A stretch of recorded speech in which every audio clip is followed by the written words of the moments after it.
have come here to chew bubblegum and kick ass. Why? Say it! Yeah. What is good for? Absolutely nothing. And I'm all out of bubblegum. Good answer. Good answer. Welcome back to Steelers Sanctuary War Room. This is part 2. Hopefully people will rejoin momentarily. Trent accidentally ended the stream, so hopefully everybody will realize that and jump over to this one. We were talking a little bit about MVS and getting a helmet today, and Adam Thielen and what's going to happen. So, there's going to be some interesting things that happen today. Personally, I think the defense is going to have a little bit of a day, mostly. Hold on. Back. Can you hear me now? I can hear you now. You accidentally ended the stream, so we had to start over. Oh, Jesus. I was trying to restart my tablet. I don't know what was going on. Sorry about that. Yeah, no problem at all. So Adam is back. Adam, you're back. I appreciate it. Technical difficulty is always fun. All right, so Trent, I've been talking about how, Thielen could be a nice tactician, find holes in the zone. MVS can go over the top. Give us your thoughts on if the Steelers are going to throw the ball. I posted about it. I'm hoping this team is going to open up the offense a little bit. I saw some pretty disturbing stats this morning when I was watching NFL Game Day on ESPN, and it said Aaron Rodgers the last 4 weeks throwing to wide receivers is 42% completion percentage, 1 touchdown, 2 interceptions, and a rating of 7. So I'm hoping that we start to turn those things around today. MVS is somebody he is comfortable with already. Adam Thielen is a veteran, is a guy that you think he would have some trust in. He does, like you said, he wins routes. And we've been saying all season, this team has needed a. Uh-oh. I think Trent has froze up again. We lost his audio. Trent, he froze up again. Okay, so let's talk a little defense while Trent's efforting to get through his technical difficulties. Oh, there are you back? Nope, can't hear you. But he's rebooting again.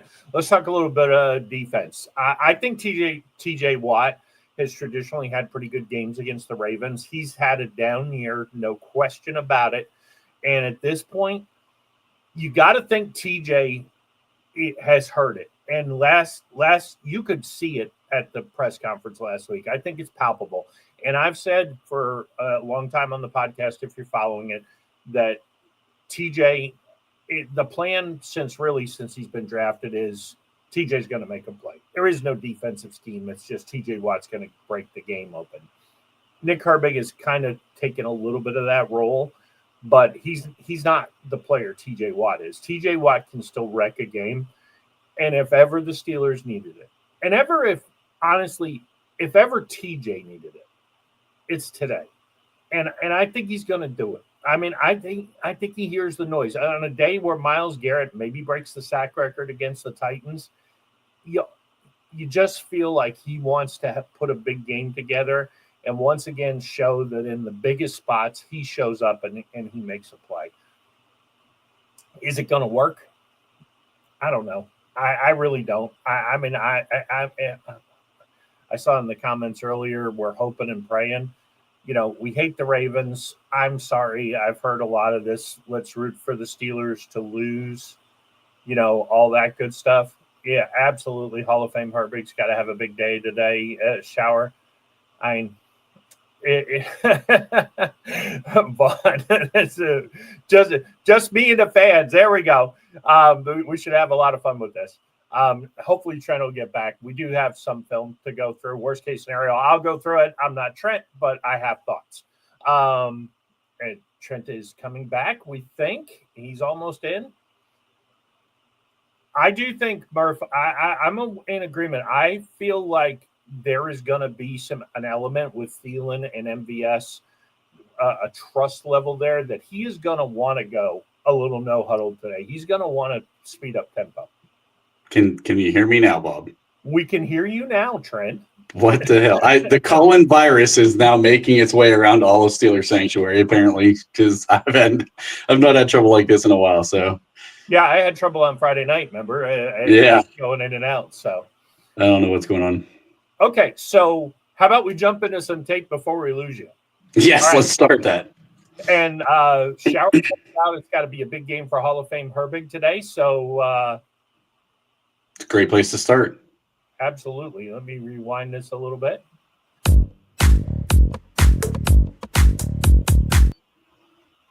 All right, so we're going to highlight Nick Herbig this week in the player highlight section. So Nick Herbig setting the edge. The Bills are in a 12 personnel tight formation with Herbig on the weak side.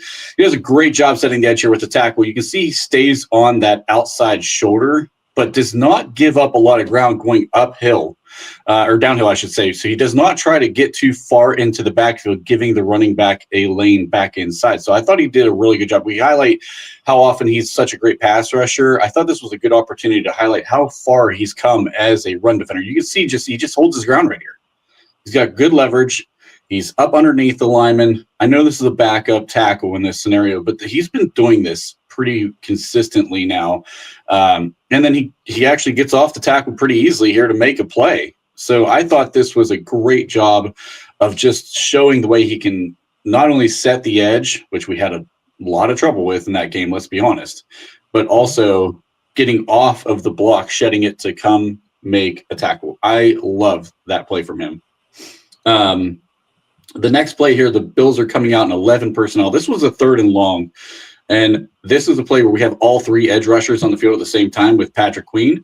So I love the look in obvious passing situations. We've been doing this more and more frequently. He provides one of the very few pressures on the day. He doesn't finish, but I love the way they use him looping around. You can see on the screen there, he's in the middle. He loops around both Black and Cam Hayward. Wraps up, and you'll see it better on this angle here. You'll see he's actually on the right side there. You'll see him between TJ Watt and Patrick Queen's actually the guy up on the line of scrimmage. And then you'll see as the play starts here, he loops outside of both Cam Hayward and Y.A. Black and gets pressure on Josh Allen. Doesn't quite finish, but I love the way that they use this on obvious passing situations because having all 3 edge rushers is a big win for us. You'll see the running back tries to pick him up. It just doesn't. It's a mismatch. So, Trent, I know the rumor is that TJ doesn't want to, but don't you think if TJ is the guy doing this loop, that when he gets right here to Josh Allen and he gets his hand on him, that TJ is making this tackle, whereas, let's be honest, Herbig is half the size of Josh Allen. Yeah. He definitely has a size mismatch in this one. I would think so. I mean, TJ's made a career of bringing guys down. Josh is, I mean, he's tough to bring down anyway. He's a big boy. But I would think TJ, possibly even Alex, might both make that play. You can see Herbig just gets him. And arm tackling Josh Allen's a tall task for a guy that's probably getting outweighed by 20 pounds in this exchange.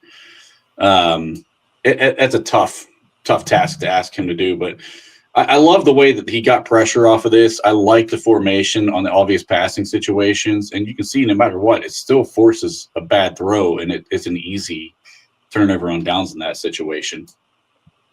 Yeah, and you can see Allen checks and thinks he's coming up the middle, and then that little loop around, you get him one-on-one with a back. There's not very many backs. He's not going to bulldoze them like TJ would or Alex would, but good luck with a back trying to block him and get his feet set. He's going to go right around that every time. Yeah, I'll take a running back trying to block him, Patrick Queen, even Peyton Wilson all day. I mean, it's just a mismatch. So I like when we're starting to bring pressure in those situations as long as we can cover up on the back end. All right, let's take a look at the next one. So this time the Bills are in an offset I and 21 personnel. Steelers are in their base. It was one of the few times we were in base. Herbig does a nice job of recognition on this play is what I actually thought was saying. He was going to jam Gabe Davis off the line, recognizes it's a run right away, tries to get upfield. You'll see he looks like he's going to jam. Then he gets outside of Davis, recognizes the play is a run right away. And you can see him trying to, again, set the edge. Set contain. He's trusting the linebackers, which in this case, We got Harrison as the closest guy to fill that hole. Cam gets pressure on this too, which made some difference because you see the back has to bounce out. This is James Cook.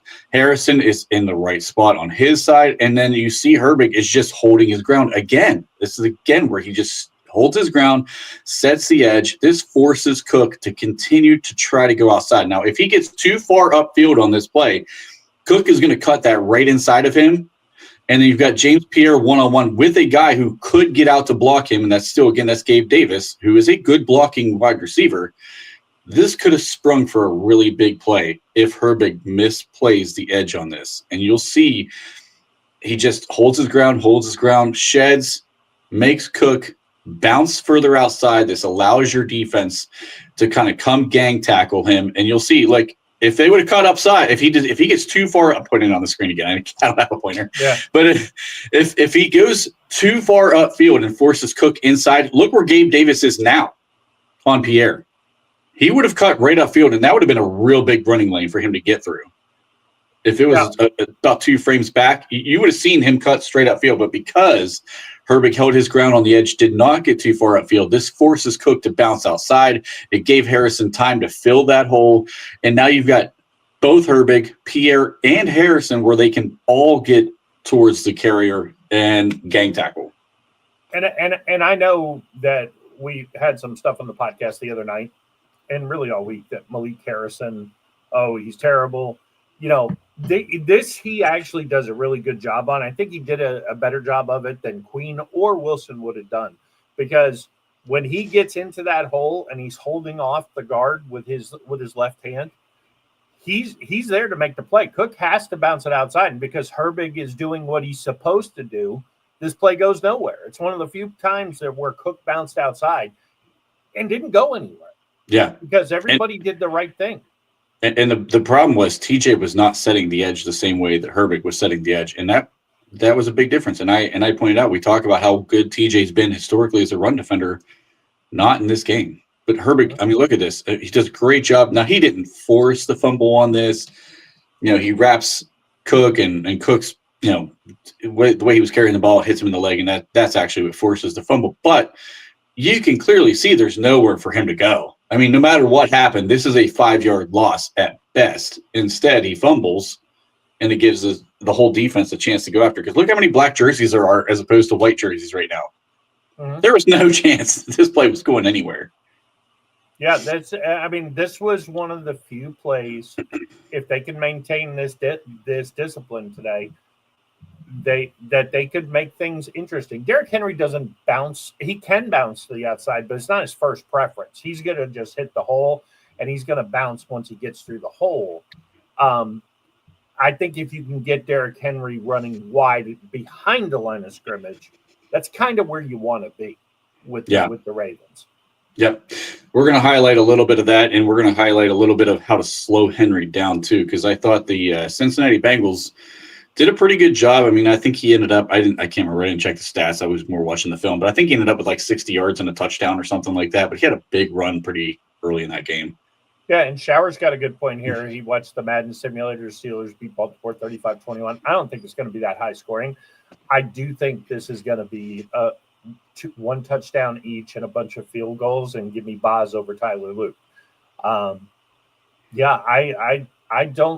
think there'll be a lot of movement, but both teams will have a little bit of a problem in the red zone. I think the Steelers' problem will be getting in the red zone, and that they'll have a lot of drives that end up around the 25, and we'll see 40-yard field goals from Boz. Lamar or Derrick Henry is going to get loose for a run. It's going to happen. I don't care how good they play against the run today. One of those two guys is going to get loose. Yeah, for sure. It's just going to be a matter of, look, if the Ravens run for 150 yards, we lose. If the Ravens run for less than 150 yards, I think we got a good chance. Yeah. It's going to be a big key, because I'll tell you what, we're going to get into some things that I want to show you guys about Lamar. Lamar does not look right. He does not look right. So, all right, so let's talk about offense for the Ravens. Ravens offense. Okay, so this time the Ravens are coming out in a tight formation out of 12 personnel. They will show you why Henry hasn't been as effective this year. They run a duo and they try to get a push right up the middle. They don't really get a lot of push though, and there's not a lot of opening right here. So if you see, this is duo where you see both the all four really of the inside offensive linemen. You see how they double both of the defensive linemen in the middle for the Bengals, and you're going to see both guys try to work off of those blocks upfield to get the linebackers, but they just don't get enough of a push. And you see Geno Stone is starting to come downhill as a safety in this play to take away one of the running lanes.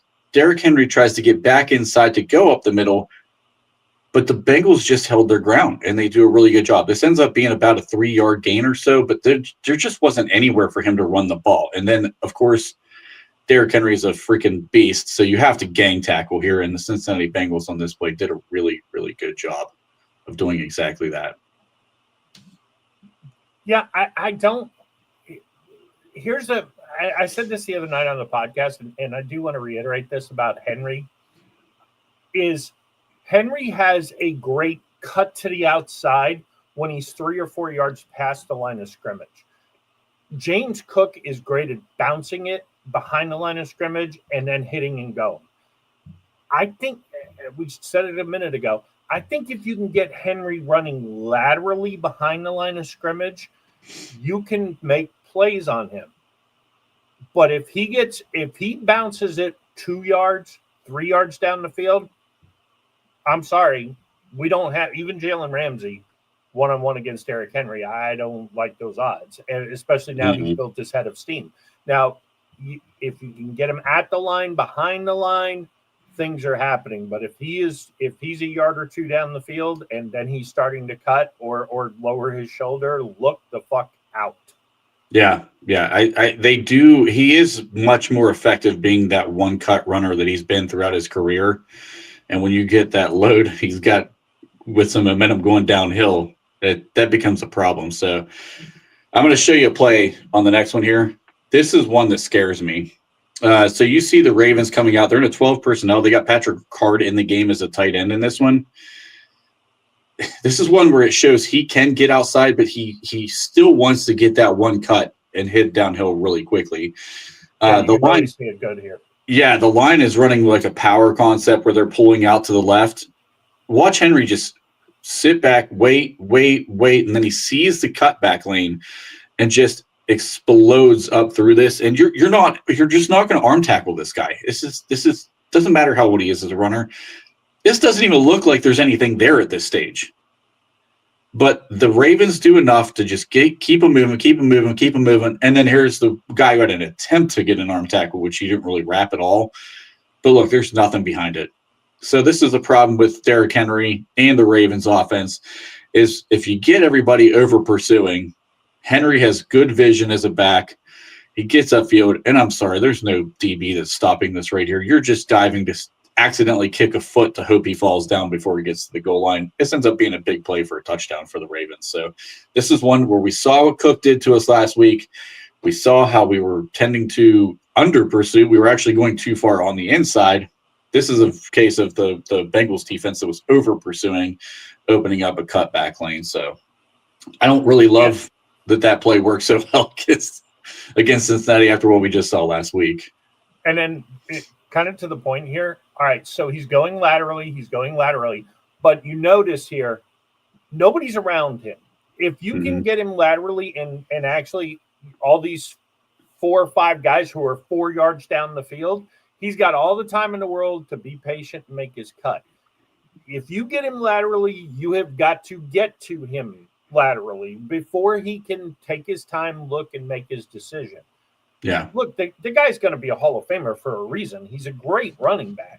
But sure, he's a guy, if you can keep him out towards that sideline, or let's say it's Herbig, funneling him back in, well, now you have to have Harrison, or you have to have YA, or you have to have Cam there to make the play square, not reach out and grab him.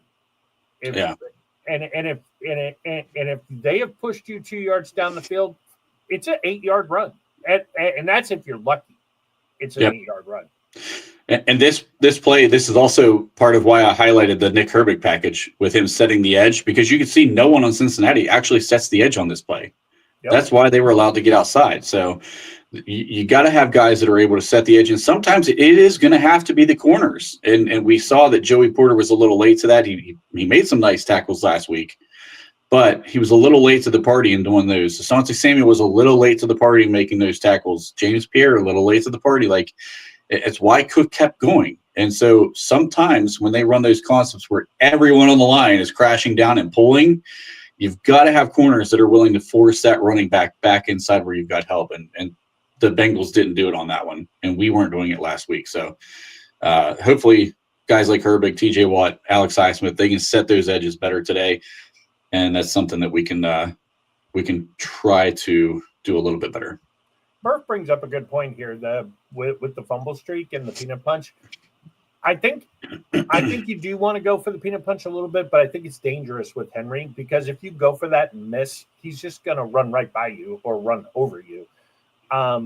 Maybe TJ from behind, Herbig from behind going for the punch, but that's got to be paired with a guy squared up, ready to hit and make the tackle.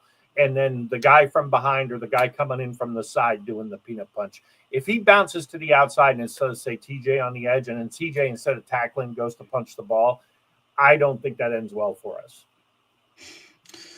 Yeah. Again, you can't arm tackle him, so it's hard to peanut punch if you're the only guy there, because that means he's gonna. If you don't get it, Henry's gone. Yeah, that's the problem. All right, so this was an intriguing defensive look here. So the Bengals start out showing 7 at the line of scrimmage with the Ravens in an 11 personnel look. They only end up bringing 4 and playing man on the back end of this thing. They run a stunt up front, and you can see the guard does a terrible job, and I'll show you the stunt better here on the second look. But the guard does not do a good job of picking up the initial man in the press, the guy who's the presser, and then the stunt man wraps around, and they both end up coming pretty cleanly. So you see the guard should be passing off the first man to the tackle once they recognize stunt, but he doesn't even slow him down. So you can see 58 right here getting uphill. He's going to go after the guard and then take out the tackle. See how he turns his body to take out the tackle out of that play? And the guard isn't passing him off. He's waiting to pick up the guy who's the stunt guy, but you set your tackle up terribly to pick up the first guy through. So that was a horrible blocking job right there on that play. And then it just ends up being Lamar cannot escape that. I mean, they're in too quickly. There's nothing he can really do about that. It ends up being a big fumble, sets the Bengals up for a touchdown, I think 2 plays later. So that's a terrible blocking scheme. So their offensive line has struggled this year, is kind of why I wanted to point that out. They're not the same offensive line they were last year. And this is a play where I just think Lamar does not look right. So forget about the formations, forget about the play, watch Lamar scrambles. Even though he doesn't feel right, you see the Bengals actually have a quarterback spy on this play in the middle of the field. He comes down to attack Lamar. Lamar still has the speed, even though he's hurt, to get outside of you and create. Now, when the play was over, this is very brief. You can see some labor in him walking back to the huddle. I thought he just did not look right at all at that point. But, I mean, even hurt, he still has the speed to just take off and make something out of nothing here. So, I mean, you can clearly see the linebacker goes for the fake, but he does not think Lamar is going to pull away from him. He was counting on Lamar being hurt enough to where he could still keep up and catch him. And hurt or not, Lamar's still able to just pull away from you and make something out of nothing. You see him decelerate right there at the end, but when he turned around, I noticed that he just didn't look right. And there was a couple of other plays that I saw on some throws. I kind of charted here. He's not following through on throws right now, which is a big issue. He's missing open receivers because he's not following through. It's the left, like knee, ankle, toe. I mean, he's got a bunch of stuff on the same leg there. And that's his lead leg when he's throwing, which he's not wanting to put full pressure on when he's doing his follow through.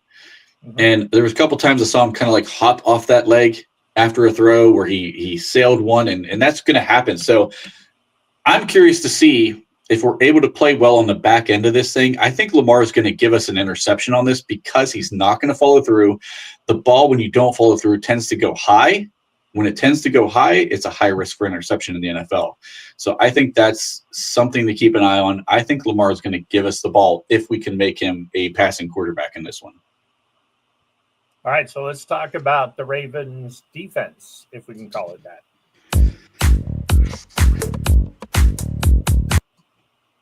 Ravens defense has struggled this year.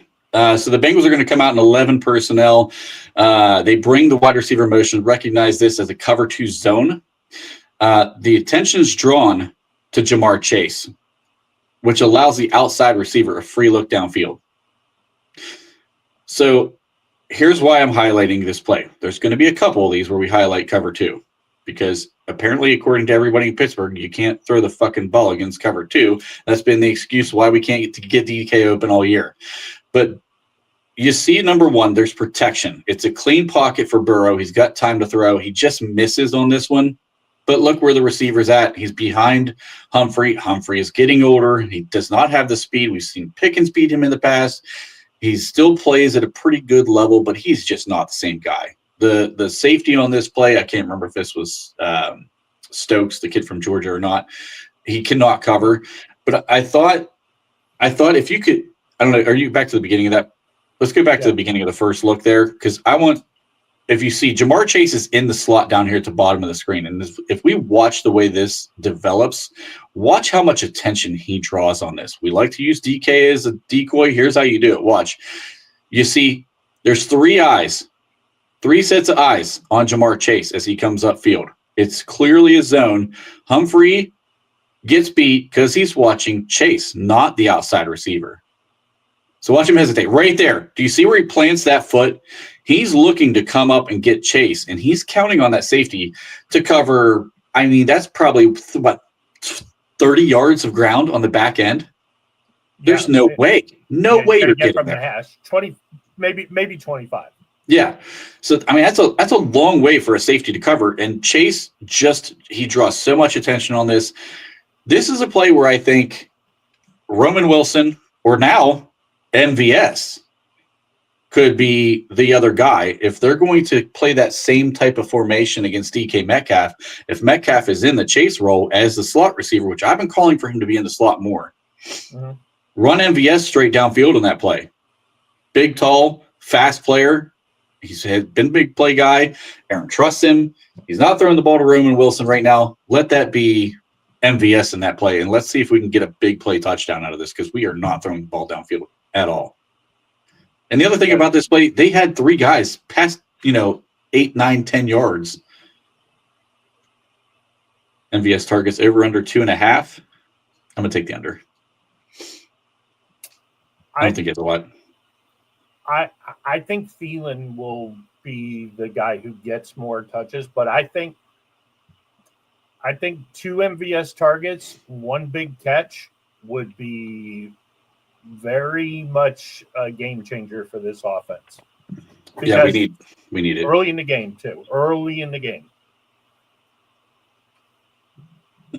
Over here, I'm trying to. I thought the other thing about that was the Ravens' pass rush is just not very good. So this next one, Bengals are coming out in 11 personnel. Gesicki is split out in the spot. It is a zone coverage. It's a play I'd love to see from a guy like Pat Freiermuth. You can just see that Gesicki does a great job. He finds the zone. He sits down in the zone. Burrow gets it out quickly, and this is just an easy zone beater.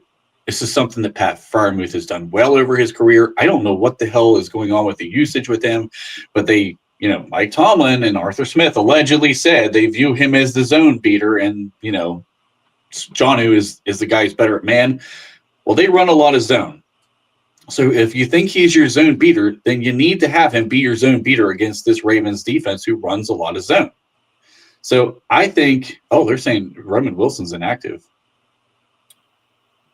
Wow. That's interesting. I don't necessarily agree with that. I don't think he's played poorly enough to be inactive. Vaughn, you just threw me all off, buddy. I appreciate it, though. Thanks for the heads up. But I think I think that's getting open is. Good point, Vaughn. yes. Oh shit. Okay. Yeah, you just completely threw me off. All right. Here's another play. We're back. We're at the Gesicki play still. So I think this is a great Pat Freiermuth play in my opinion. Just out of curiosity, what if this is Darnell? I'd be fine with that too. Yeah. I'd be fine with that too. You know what I want to honestly see at some point in this game is Darnell catch the ball on the run one-on-one with Kyle Hamilton, because I would be fascinated to watch who pops who on that. Just see how it ends. Yeah. I think as good as Kyle Hamilton is and as big of a hitter as he is, I think even he's going for the legs. Yeah, I don't think he wants any part of that. 311 pounds coming downhill just does not sound like a fun day at the office for a DB. No, I don't think so either. All right, so this is another one I want to show that you can attack cover 2 downfield to the sidelines.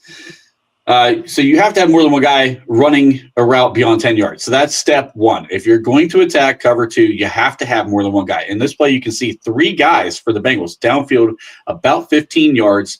They get it downfield to Chase. He's in a one-on-one coverage in this situation. The safety, again, cannot get there because he's held by the middle of the field. Rewind back just a little bit on this, Bob, because I want to show why this play worked. So okay.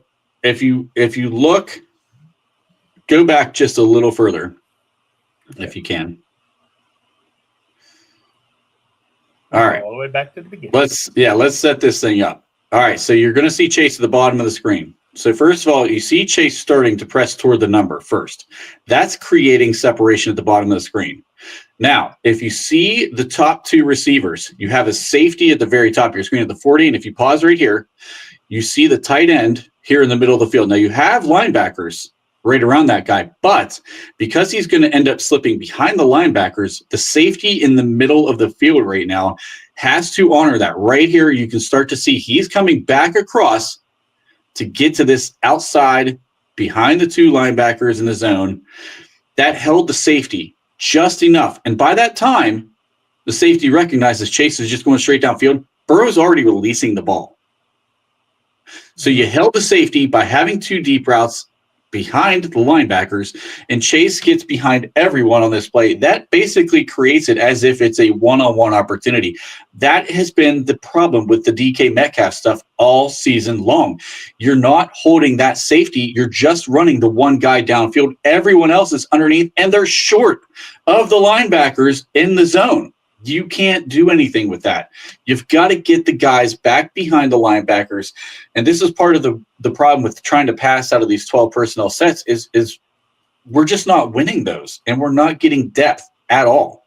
You've got to get some guys downfield to open up the zone and create separation for your wide receivers. In this scenario, it was Jamar Chase. Jamar's a great receiver. He's going to win a lot of one-on-one. But again, it's Marlon Humphrey getting beat. DK Metcalf is actually faster than Jamar Chase. He will get downfield faster than Jamar Chase. He does not need the same separation. Mm-hmm. So I just thought this was, again, we can't throw to the sideline on cover 2. Well, guess what? Cincinnati did it just fine against the Baltimore cover 2. We should be able to too. We just have to get receivers downfield to open up the cover 2. And then when you get the checkdowns to Jaylen Warren, there's not 5 guys there. They're coming from 15, 20 yards away. You know, it'll be interesting with the Roman Wilson news, and I noticed Vaughn's putting Calvin Anderson. He's been kind of hurt all week. He wasn't really expected to play. So, yeah, Andres Pete's the starter. Dylan Cook is basically the only other tackle they got on the practice squad. So I'm not surprised he's there. But if all of a sudden this offense does open up today with Ancient Adam and Marvelous Marvin on the field, or Marvelous Marcus on the field, then maybe we do have to look. Even though Roman Wilson runs open, is he running the wrong route in getting open? And maybe. So Aaron's not even looking at him. I just wonder what the offense looks like today. I feel like there's still something very much there with Roman Wilson. And I think a little more coaching I think the Calvin Austin experiment should be completely over, except for gadgets, slot merchant, crossing route plays, things like that. And if these two guys, and as much as Dave hates old guys, if these two guys come on the field and all of a sudden the offense looks good, wow. Then Dave's point about needing wide receivers for the last year and a half, it becomes really, really valid, because just let's face it, at best, middle of the road guys, if all of a sudden look good in this offense, Right. then, which I hope they do, knock on wood. I mean, I'm still rooting for the Steelers. That's what I said earlier when you were having trouble, was the people rooting against the Steelers today because, yes, you think Tomlin will get fired and all that good stuff. I get it, but come on, man. This is Ravens week. You cannot root for this. Yeah. Well, I thought you brought up a good point in that too, is you're right. We don't know if Roman's running the right routes, or maybe more specifically, we don't know if Roman is getting the depth that Aaron Rodgers is looking for. We don't know if he's snapping his route often as cleanly as what Aaron Rodgers is looking for. There is a preference for quarterbacks in the league, and you could have the route tree on paper look the same for everybody at wide receiver, but that quarterback might want you to run that route, a half yard in from what it says on paper, or he might want you to snap the route off more cleanly and come back to the ball on certain routes. Or, I mean, there's just a number of things that is a preference for the quarterback that maybe he's not really doing well. We don't know. Those are things you can't see on film. We don't know what Aaron's telling Roman Wilson to do, and that could be the problem. I don't know. I think that's a good point by you on that one, Bob, for sure. All right, I think we got one more play here. One more. Bengals spread out the Ravens and run the play straight up the middle. ISO is going to be Roquan Smith here. He's right in the middle of your screen. He's the guy pointing around at everybody. He doesn't look like the same guy. I mean, he's slow. He's slow reacting. Chase Brown just went right through the defense with no problem. And you can see a big hole open up. Roquan kind of tries to jump inside, but Chase takes the other lane. Oh, what happened? Hold on. We're right back to Hall of Fame Herbig. Yeah, hold on. I was going to pause this. All right. Well, you hold on. I think this is the. That's the play. Yep, that's the play to Chase. Yeah, we're almost there. I was going to say I noticed something on this. Let me advance it just a little bit.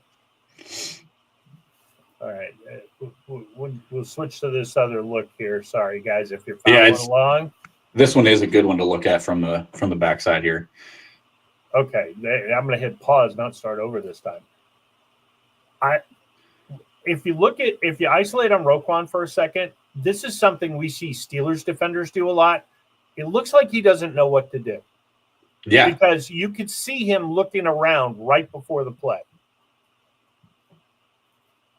Yep, he's pointing, his hands are out wide, like somebody's aligned wrong and he's trying to get them to align, or he's not. He sees something in this play that he knows is coming.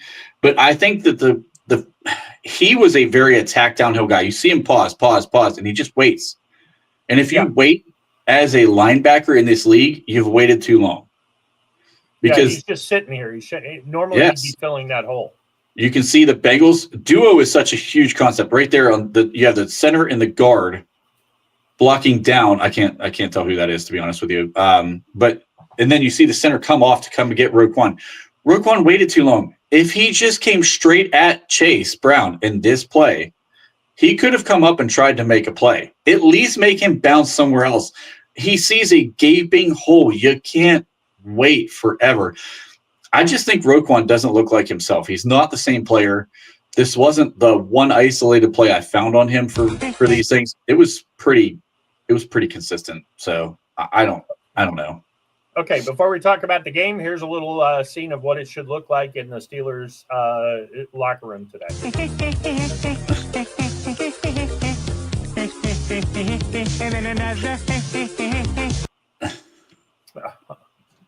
All right, and Vaughn is pointing out that Dante Moore, Trent's actually been on this for a while.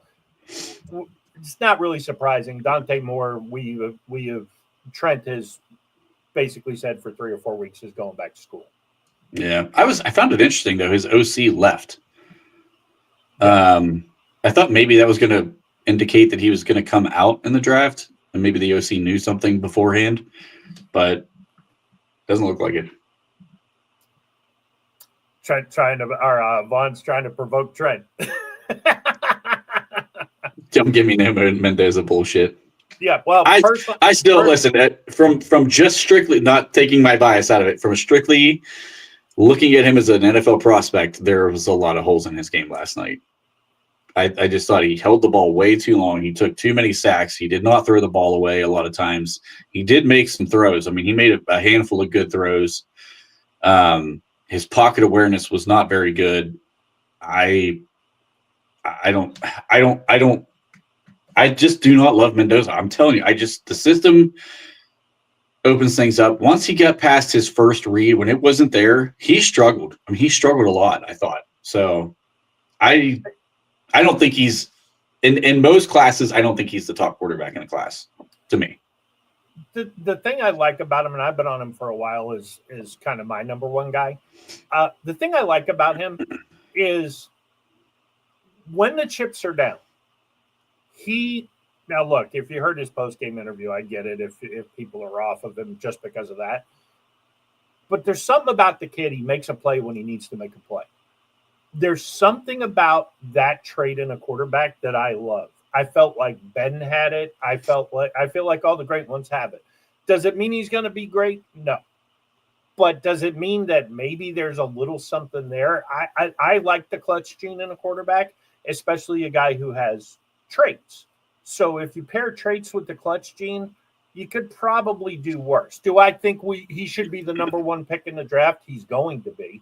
But do I think that? No, I kind of agree with Trent. But if I was the Steelers and I could get him between 10 and 15, I'd be ecstatic. I really like that kid. So we'll see what happens. I mean, he could fizzle out, but goddamn, so could all the other ones. And do you really want to have the Kyler Murray area in Pittsburgh? Because that's what you're going to get if you don't get Mendoza. I mean, God forbid it's Dave is trying to speak into existence the Drew Aller era, which will last about one half. Yeah. I don't think he gets through progressions very well. Like, I thought that was apparent. And I get it. Like, I know there was coverage sacks in that game for sure. Yes, definitely. But you can't hold the ball for 4.5 seconds, especially in the NFL. Like, I mean, there was a lot of times he held the ball for a long, long time in the pocket. At some point, your internal clock has to speed up, and you have to throw the ball out of bounds and just live to fight another day. I just don't. I'm telling you guys, there's something about Mendoza. I'm not 100% pointing my finger at it right now, but there's something about Mendoza that I do not like. I don't trust it. He made some big plays, but guess what? Some of those big plays were two of the offensive linemen tackled Kenyatta Jackson on the one play, and that's how he ended up getting outside and making the big play downfield. Like, he's holding the ball forever, and it just doesn't work in the NFL. That scares me. Shedur's going through the same issues right now in Cleveland. He held the ball forever in college. He's having troubles now. But unlike Shedeur, Mendoza can run. Mendoza can take off. So I think we may see more of a Drake May, Jaden Daniels type adjustment to the NFL, where I'm going to look at my first read. I'm maybe going to go to my second read, but bottom line is I know I can't hold the ball and I'm going to take off. Yeah. And if he develops 3-4 years down the road to looking at everything, then I'm good with that.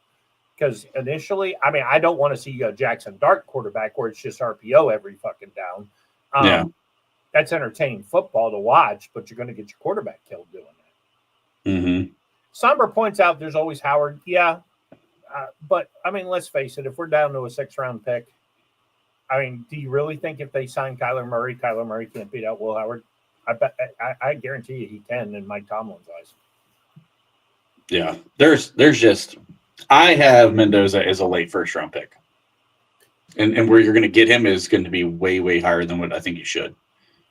So and Sellers is another guy who it isn't official, but it should be that he's transferring and going somewhere else to learn how to play that position a little bit better. I agree. Best traits by far. Oh yeah. but not ready. No, not ready. Of all the quarterbacks, and I love Lenore Sellers. I was on him before the season, but after a couple of games, I was like, nah, this guy's got to transfer and go somewhere else. That's when I got up Mendoza. He definitely should. Yeah, if he comes out, you're right. He's going to go in the first round. I mean, maybe that is a good scenario for the Steelers for him to come out because everybody will fall in love at the top of the draft and pick him when. If he doesn't go somewhere with a great OC who's willing to sit him for a year at least, maybe 2. I know Trent has advocated for the Jordan Love treatment on Lenore Sellers. I think so for sure. I think you got his footwork, his mechanics, they're just so bad. I mean, they're beyond. They're really, really bad. It's not unrepairable, but it's going to take time. And I think that he needs to sit for. In my opinion, I think he needs to sit at least 2 years. So I would stay in school if I were him. I would transfer to a school that's going to be able to develop him better and see how he turns out. Because if he came out right now, I think you could make an argument he'd end up being 1A or 1B to Mendoza in the draft. I think he could be the top pick of the draft just because of the traits alone. Mm-hmm. Which that would be interesting because Mendoza has traits. He does. 6'5", 225, and I think he's going to run a pretty good time at the 40. I just think he's got a better arm, better accuracy. He's just got there. I like a cool-headed quarterback. I think he's got that. Will Howard maybe has it. Maybe you get lucky with a 6th-round pick. But the worst thing that could happen is you throw Will Howard into this offense. We get into an RPO thing. He makes just enough plays to get us to 9-8 and 10-7, and we gamble the next 5 years on him. That would be a mistake because I think the league, like Jackson Dart, is going to figure him out very quickly, and then there's going to be problems. Dart is willing to throw his body away, and I'm going to love watching him. I was not a Jackson Dart fan. I still don't think he's going to be a good quarterback, but I do like watching him play. I will give Dave that. I mean, he does play an entertaining brand of football, and for the 2 years he's healthy, he's going to be fun to watch. Yeah. Also, Sid, no. This coaching staff cannot help develop a quarterback at all. I mean, we all know the writing should be on the wall for Mike Tomlin at this point. I don't know if it is, but I mean, if you've watched any of the shows, we've all been advocating for Tomlin to be out because you need. I would love to see Clint Kubiak come in here, pair up with a young quarterback, and see what he's able to do with it. Because you could bring him in, and then you go find another offensive mind to pair with him. You can throw out any name you want in this mix. Brian Daboll would be out there if you paired him with Kubiak. I think that'd be a nice pairing because Daboll does do a really good job with developing quarterbacks too, which is why I thought the Giants firing him was a mistake, especially in the middle of the season. If you wanted to let him go at the end of the season, that's one thing, but they should have let him continue to develop Jackson Dart, in all fairness. If Mike McDaniel gets fired, throw him in there. Zach Taylor, if he gets fired, throw him in there. There's a number of coaches out there, but Kubiak would at least bring an offense. Yes. That we haven't seen in a long time. The one thing I do like about the idea of Kyler Murray, and look, that's not my first choice as a Steelers fan, but the one thing I would like about Kyler Murray is one thing that Russell Wilson maybe could do a little bit when he's younger, but he was never the runner that Kyler Murray is. Murray will take off with the ball, and even though he's been hurt a little bit, he's still lightning when he gets out in space. So, yeah. Do I think he's going to be a great Pittsburgh Steelers quarterback and lead us back to the promised land? No, I would not do it myself. No. But let's face it, if the organization can get him for $1 million a year, they're going to do it. Yeah. I don't want to see that pairing, but it might be coming. Yeah. It's going to be a nightmare scenario. It'll be interesting to see today. I do think, I said earlier, I think TJ is going to have a day here because on a day that Myles Garrett may break his sack record, and make no mistake, it's TJ's sack record. He got a sack in that game. They took it away from him. It's TJ's sack record. I think on that day of all days, and he's heard the whispers, it's a waste of $40 million. He looked like a crybaby at the press conference last week, but they ran the same play 20 times in a row and couldn't stop it. Okay, well, here's an idea. Maybe fucking stop it. I think today's the day. I think, maybe Cam Hayward has one great big game left in him. Maybe TJ has one great big game left in him. It's got to be today. I don't think TJ's done. I think he has a couple of years left. But this is the level we're going to see. He's going to be a 12-sack guy. He's going to make impact on the game. But he's not going to be the NFL Defensive Player of the Year anymore. He's just not. What did you think about this? You know what? I think they said, Aaron, what do you need? And he said, give me all the vets and let us go out there and do our thing. And I also think Aaron could pull a bend today. I really do. I think he could pull a bend if it's close or in the second half, or if they get down, he could just look over at Arthur Smith, flip him the bird, and say, I'm running my offense. I dare you to take me out. I think I agree. I think at some point, Aaron Rodgers had a conversation with Mike Tomlin and Arthur Smith and said, you know what? I'm not doing this bullshit offense anymore. You're going to give me what I want, and I'm going to show you guys how to win. Yep. I can't confirm that. There's probably never going to be something that comes out that says that, but I'm telling you right now, the fact that he's loading up on MVS's, I mean, we've had MVS for weeks now. This isn't like he's just got here. Adam Thielen gets brought in. He's a winning route runner who, for all of his downside is speed. There is something between he and Roman Wilson that he does not trust. He doesn't look his way at all. Roman is winning way too often for him not to be getting the ball. I was in an argument online last night and today. Oh, he's only got 12 catches on the season. Well, he's got 12 catches on the season because he can't throw himself the fucking ball, guys. I mean, he's doing his job and getting open, but there is a disconnect between here and Aaron Rodgers. Maybe it's to your point, Bob. Maybe he's not running the right routes. Maybe he's not running the routes the way Aaron wants him to run the routes. Maybe Aaron doesn't feel like he can trust him to win consistently.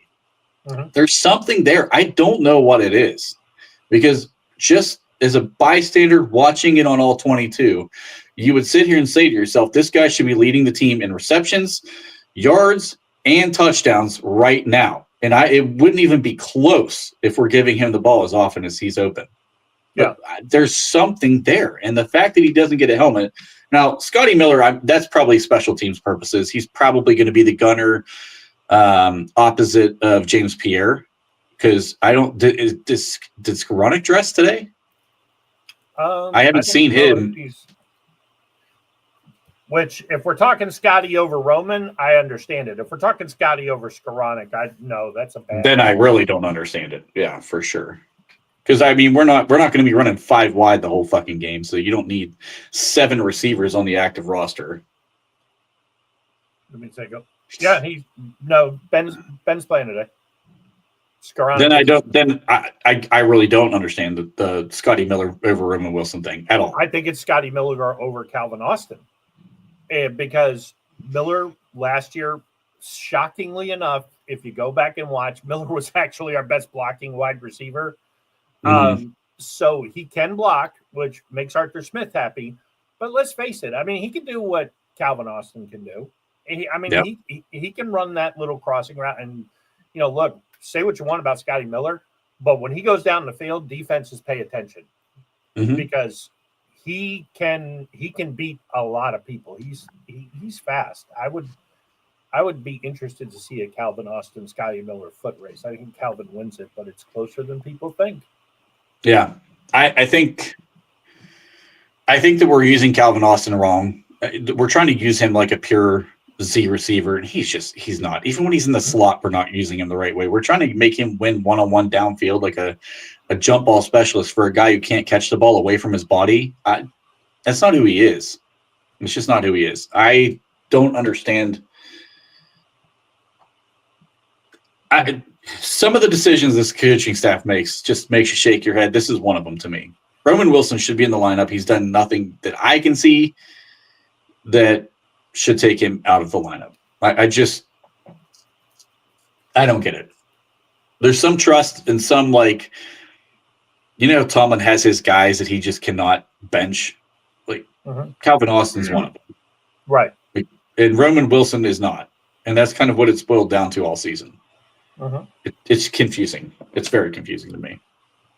And, the Aaron, I think some of that is lip service, kind of like Ben used to do sometimes till he got sick of somebody where, oh, it was my fault. I should have played better. I should have done this. Aaron's a vet. He's not going to go out there and say, hey, why would I throw that fucking idiot the ball? He's supposed to be running a post and he's running a flag. I mean, yeah, he's wide open.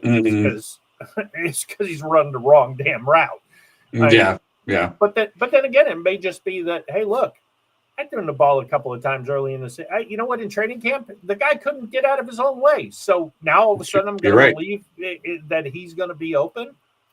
Yeah, and not to mention the fact you really want me to sit here for the 3 seconds it takes to get him the ball behind this offensive line? Are you kidding? Vaughn keeps putting Roman with the Rams. I've said all along, if you throw Roman Wilson up, and the Chargers don't need him anymore, but I would have thrown him up last year and see how fast the Chargers call, because Harbaugh was his coach. But now you got Trey Harris, you got Ladd McConkey, Johnston is kind of coming along. Keenan Allen's back in the fold, although he's probably, if it's not this year, it's next year that he's done. I would see how fast, if anybody would overpay, you would think it would be his college coach. But if they're not willing to pay or underpay, and that's why I said throw him up last year, then that's when you start worrying about it. Like, okay, maybe we did miss on this pick. Dog. Yeah, I don't know. It's weird. I mean, we get these guys to get in the doghouse, and it's like there's just nothing they can do to get out of it, no matter what. This is actually a good point about this 5.5. I've seen as low as 3 this morning on Underdog. I think Hard Rock was down to 4.5. They might be back up to 5.5. I got down on the Steelers at 6. So I don't like 5.5. 3 gets a little interesting to me. That's where I would be a little bit scared. But at 5.5, look, the Ravens and the Steelers, you know, you can count on one hand the times that game hasn't been decided by 6 points or less. So you give me 6 on that game, I'm down all day long. Yeah. Yep, for sure. Gonna be interesting. I have a bad feeling about it, but I'm hoping that the moves that we've made, the guys that are activated, means that we're opening the offense up. I hope the fucking Jonnu Smith experiment is over. That dude is complete garbage in this offense. He's not effective at all. Can't block. I mean, can't catch at this point. I don't even know what the point is. I do hope Pat Freiermuth has a good game in this. The zone defense against the Ravens, I'm telling you, this dude could eat up a zone. I think that's the way to go. This is a good question. This is a good question. Combined 4.5? I'm taking the over. I think I'm taking the over too, because I think Thielen could have 4 himself. Mm-hmm. Yeah, I think Thielen could win a few quick routes and end up with 4 catches on his own, and MVS will probably target him once downfield. This is one of those few games, and I've said all year long they should try to treat Aaron like they did Ben early in his career. No more than 25 or 30 throws. Anything over 30 is a problem. This is the exception to the rule. I think because the Ravens don't have a great pass rush, kind of like the Bengals didn't, and because they're going to sell out to stop Jaylen Warren and Kenneth Gainwell, they watch the tape. They're not stupid. They know they don't throw the ball down the field. Now all of a sudden you got these guys out on the field. We'll throw it down the field. Let's see what happens. Until Russell Wilson fumbled, let's face it, last year in that before the game got away from him in that loss in Baltimore, he played good. The ball. They were kind of moving the ball. He actually played really good. Yeah. Sid, if this happens, I'm gonna crack up. I'm just gonna call. If you get Thielen and MVS out blocking ahead of Spencer Anderson, yeah, why not? I do like Vaughn pointed out earlier. We don't root for him to lose, but losing is a nice consolation prize because we know where it's leading at this point. Yeah. If they lose this game, oh my God, Monday Night Football, that could be really. I heard Pony talking on with Florio on Pro Football Talk. He had him on as a guest, and he was saying that Steeler fans don't like going to night games. And if they lose this game, it'll be 2/3 full, and the 2/3 who came to chant fire Tomlin. Yeah. I actually agree with this too. We've talked, I think 3 weeks in a row, Bob, where we've just talked. There's some simplified things that should be done on offense when we've done this war room, and they just refuse to do any of it, anything even remotely close to it. Like I agree, Sid. I think you're right on that one. Yeah. I really, I don't just want to see Aaron go to, hey, open it up and through it, because we all know if that happens, that's him. That's not them. I just want to see him. They run a play in the huddle. He take 2 steps back, flip double birds at Arthur Smith and Mike Tomlin, and say, "Nope," and then just go out and play.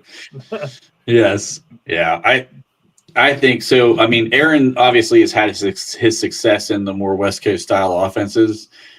You've got to start spreading the ball out, because I'm telling you right now, the big problem with our run game, I aside from, I think the blocking scheme is not fucking very good either, but we're not built to be a great run blocking offensive line either. We're better as a pass blocking offensive line.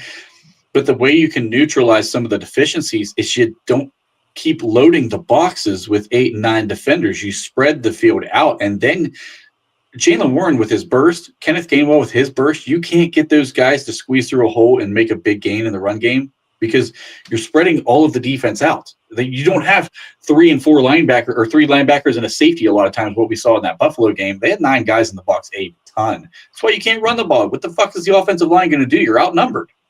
I mean, you're outnumbered. The number game does not work in those scenarios. Get the fucking offense spread out. Then you'll create some running lanes against this Baltimore defense. The Baltimore defense is fucking bad. They are bad against the run, and they're not great against the pass. You've got to spread them out, just like what we showed with the Bengals game. Make guys like Roquan Smith play at their peak. He's not a peak player anymore. He's going downhill. Let Jaylen Warren win that one-on-one battle against Roquan. I'll take that matchup now. 2 years ago, I'd have said no. I'm not challenging Roquan. Today, I'm fine challenging Roquan Smith. Run duo as the blocking scheme, and let the linebacker have to make a decision. And Roquan is not attacking downhill anymore. Jaylen Warren will win that battle. And I'm telling you, like, if they spread this game out, you've got all these fucking receivers on your team right now. Go open the offense up and attack Baltimore straight downhill. Middle of the field and run game, and middle of the field in the pass game. Just go fucking right down their throat. And one thing I do want to point out, this whole, that Derrick Henry's the key. He's going to have a great game. He doesn't need more than 20 touches. If the Steelers do spread it out and throw the ball and can put up points, because Aaron, when he gets down there, has been good at the red zone. Even during this bad stretch of play, he's been good at the red zone. If they can score touchdowns and put the pressure on Baltimore like the Bengals put the pressure on Baltimore, that offense is not designed like it has been in years past to put up 30, 40 points. They're just not. There's something wrong on the Ravens offensive side too. Now, I've been saying this name, and everybody's, oh, good, yeah, sure. Keaton Mitchell, that little bounce out, scat back guy who can take a play behind the line of scrimmage and turn it up and go. That's the guy I'm most worried about. I mean, bottom line is, if they come out and they start running the ball 8-10 yards down the field, they go right down the field, they don't throw the ball once, and they score a touchdown, it's going to be a long day. I know, but at that point, the only chance you got is to go 4 wide and just turn it into a 41-38 game. Oh, I did want to point this out. I forgot to bring this up when we were going over the Baltimore offense. I do not, this is going to sound a little ass backwards, I do not want to see a quarterback spy at all. Lamar is gimpy. He does not feel right. Yes, he can still move. I would rather him continue to run the ball all day, because he's going to break down if he keeps trying to run the ball. He was struggling. He looked uncomfortable. Even throwing the ball, he looked uncomfortable. I'm completely fine not going spy and trying to win without the spy. I have a feeling we might see Patrick Queen kind of following him. I do not want to see a quarterback spy in this game. I'm okay with Lamar trying to push himself beyond his limit and then hurting himself in this game. And as much as we dig on the Steelers for not making adjustments, I'm maybe not goal line, but maybe a 4-4 or something. Put 8-9 guys in the box and let Baltimore stubbornly keep running the ball into 8 or 9 guys. Because if any team will not come off their game plan, it is the Ravens. So if the Ravens' game plan is to run, and why wouldn't it be? Go out and throw it at it. It'll take them at least till halftime to adjust, if they ever do. Yeah. Yep, for sure. So it's going to be interesting. I think the first 5 minutes of this game is going to really set a tone. And if the Steelers don't come out aggressive, both offensively and defensively, that's going to set the wrong tone. If we play this passive bullshit defense that we've been doing, if we play this conservative passive bullshit offense that we've been doing, you could see a world where Baltimore does run away on the scoreboard early and gets up 10, 13 points in a hurry. And then we're playing catch up the rest of the game, and we're not built to play catch up. We all know this. So I think they need to come out aggressive in this game. It's in Baltimore. I know that's kind of going against, what you typically do on the road. You don't come out aggressive, but I think they have to come out aggressive and play like this is for the division, because I think it is for the division. Right. All right. So, guys in the chat, you've been great. We appreciate you joining us. We'll be back on Monday night to break it all down. Hopefully have a victory Monday. Trent, any final thoughts before we get up out of here? Nope. Fuck the Ravens. Let's go get a win so we can rub it in all the fucking Baltimore fans' faces. Let's do this. Exactly. All right, guys. We'll see you guys tomorrow night after the game, and go Steelers. Well, take care, man. Got to get back. Sure. Take it easy, dude. Oh, yeah. I know that you will. Yeah, well, the dude abides. I don't know about you, but I take comfort in that.